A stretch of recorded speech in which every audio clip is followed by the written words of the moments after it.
Hi, I am Dr. Ashish Pandani, and I am currently working as a medical officer in one of the municipal hospitals in Karnali province, Nepal. Yes, Karnali, one of the most rural province of Nepal and probably one of the most rural parts in South Asia. So how did I end up here?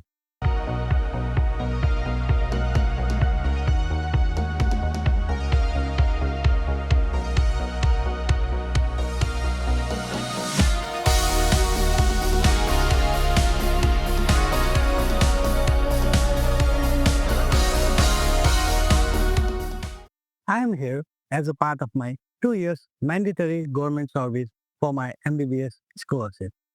So when we talk about rural health and rural healthcare, we hear a lot of stuff. So having worked here for more than 3 months now, I wanted to share my first-hand experience working here as a medical officer through this channel. So if you are a medical student, a young doctor, a public health professional, or anyone who is curious about rural health and rural healthcare, this channel is for you. As a medical officer here, I mainly work in outpatient departments. I handle emergency cases.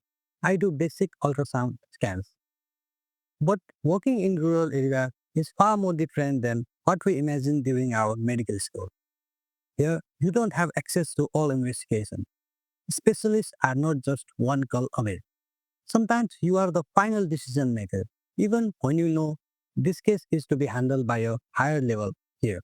I see patients with long-standing chronic pain, long-standing hypertension or diabetes who have not followed up for years and come to me and say, Doctor, please, please manage me here.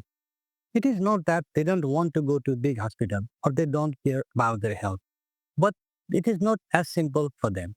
The hospital cost, the travel cost, the medicine bill, compared to their daily wages, make it very impossible for them.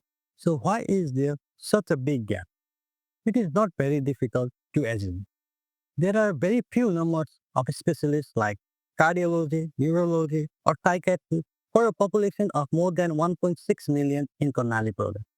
And to put nail in the coffin, very low education status of people, very low per capita income, make it very difficult for them to have access to good health care. Yes, there are definitely challenges. Resources are limited. Referrals are difficult. But there is another side to it. As a medical officer here, your clinical work really matters. Your counseling, your presence are really valued. And the doctor-patient relationship here is more personal. And honestly, somewhere I become very, very happy. Because unlike big hospital with big medical college, your work here as a medical officer makes a direct difference. Yes, this channel is a way of sharing my journey, showing you the reality of rural practice. Thank you for hearing me till the end. Meet you in the next video.